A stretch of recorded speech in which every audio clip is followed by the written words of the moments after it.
bienvenue à Ciné Franco, la 26e édition et au dévoilement de tout un programme. Je m'appelle Marcelle Lin et je suis la directrice artistique et générale de Ciné Franco. J'ai l'immense plaisir de recevoir des cinéphiles, des amateurs.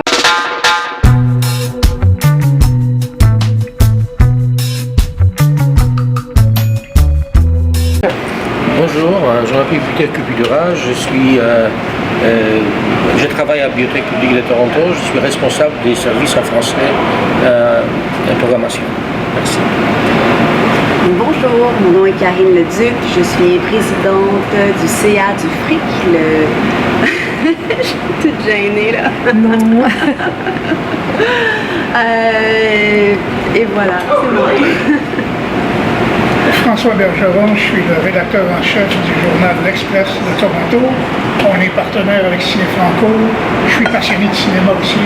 Alors voilà.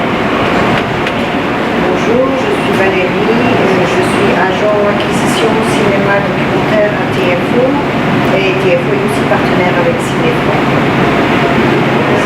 De votre présence, je voulais tout simplement, je sais que j'ai partagé avec certains d'entre vous du moins la programmation. Alors voilà, c'est une programmation qui est centrée en fait sur le thème de l'amour, mais il y a des sous-thèmes, il y a la diaspora africaine avec des films comme Tirailleurs qui va être d'ailleurs le film de fermeture du festival. Il y aura aussi des films qui ont des thèmes, justement des thèmes de LGBT Q+. Donc par exemple, il y aura le bleu du cafetan, il y aura la petite aussi. D'autres thèmes, il y aura des comédies, il y a comme Omar la fraise par exemple, ou encore Un homme heureux, ou Maestro avec Yvan Attal.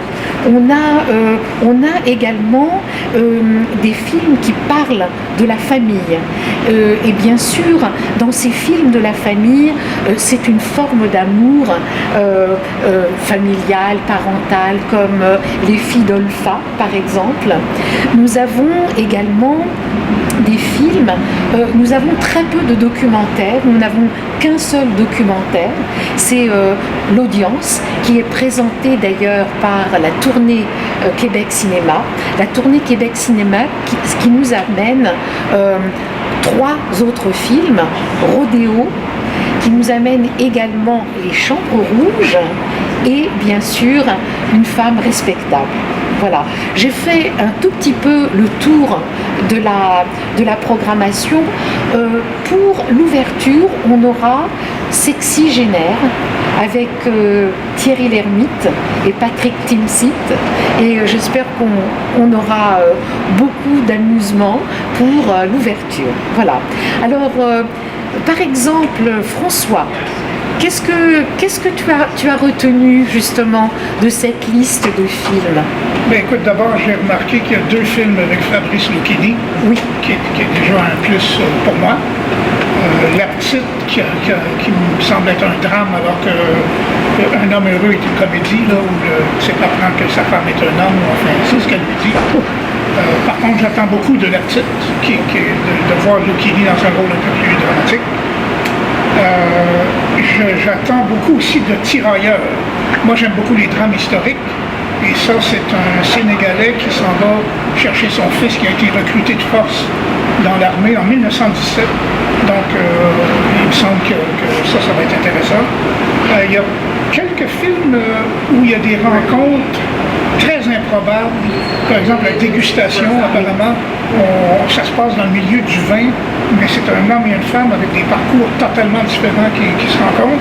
Et ça semble être la même chose aussi avec Les choses simples. oui, oui. D'ailleurs, le titre anglophone, c'est A Great Friend. Oui. qui m'a l'air être d'ailleurs plus intéressant que le titre français Les choses simples, où là c'est deux hommes de milieux complètement différents aussi qui se croisent. Il y a des films intrigants là, comme Magnifica, où on découvre qu'un prêtre dans un village était un homme.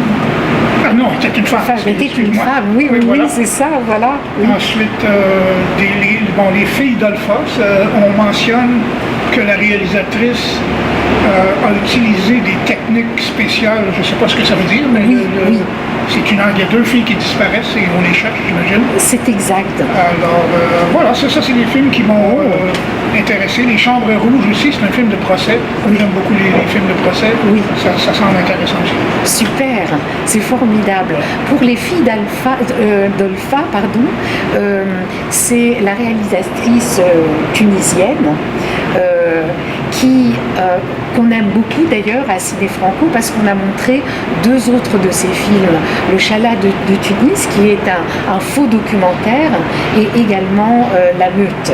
Et donc c'est très spécial effectivement parce qu'elle va combiner le drame avec le documentaire. Mais je crois que Peter a beaucoup aimé Les filles d'Olpha. Oui, c'est intéressant parce que pour les compositions d'ailleurs, mais elle a disait dans cet entretien, Catherine de Benami, que les relations mondes se fondent, mais les nouveaux mondes, c'est pas encore ici, donc il y a différents monstres qui peuvent apparaître. Donc c'est ce qui se passe dans les films, parce que des filles de cette mère célibataire sont parties pour faire des djihad en Syrie et ils sont avant d'être emprisonnés. Donc et la réalisatrice a pris cette histoire et proposé de faire des films, et c'est docu-fiction parce qu'il a apporté des actrices pour le rôle des filles qui sont absentes. Exact. Et donc elle allait plus loin parce qu'elle a décidé à justement remplacer la mère aussi pour les scènes plus lourdes, difficiles. Exact. Mais la vraie mère reste au tournage et elle participe à confronter avec émotion et tout ça. Donc et c'est intéressant comment l'art vraiment précipite des émotions et est capable d'apporter les mémoires pour synthétiser tout le processus. C'est vrai. Donc ce qui est personnel et transitionné vers l'artistique, et après l'artistique fusionne avec le personnel. Oui, c'est un très très beau film en fait. Oui, et je crois que vous avez retenu autre chose des films que vous avez aimés. Pour ce film à part Les filles d'Olpha. À part Les filles d'Olpha, c'est Banel et Adama. Oui. C'est un film complètement différent qui est plutôt les films. C'est aussi les mémoires parce que les réalisatrices des origines sénégalaises, elle a toujours passé ses vacances dans les villages des grands-parents au nord du Sénégal. Oui. Donc c'est un film qui a un peu au début comme mémoire s'ouvre sur cet amour entre les jeunes qui bouleverse les villageois et qui est contradiction pour différents niveaux. C'est vrai. Et c'est excellent avec les trois parce qu'elle a, j'ai oublié le nom de la réalisatrice, elle a le nom de Omar Sy, donc Sy. Oui, Ramatou Yessi. Voilà, c'est ça, exactement. Donc elle adore Van Gogh, par exemple, et ces différentes scènes sont comme l'étoile qui sont liées avec les émotions. Oui. Et c'est complètement... Tout à fait. Et je voulais vous signaler que les filles d'Olpha et Banel et Adama sont passés à Cannes et ils sont passés au TIFF. Et nous avons réussi à voir ces deux films. C'est assez extraordinaire. Hein. Alors, moi, j'ai remarqué dans la programmation cette année, comme vous dites, c'est l'amour, mais à plusieurs différents spectrums. Il y en a un qui m'a interpellée, qui est une forme d'amour un peu particulière, c'est L'amour et les forêts. Ça, c'est le film sur les relations toxiques.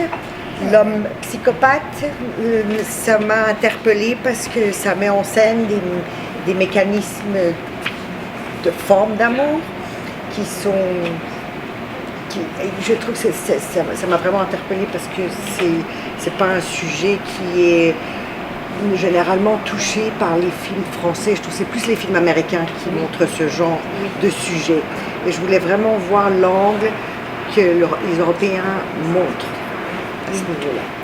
Et j'ai aussi aimé une autre forme d'amour entre une petite fille et son papa, Rodéo. Oui. Ça m'a beaucoup touchée.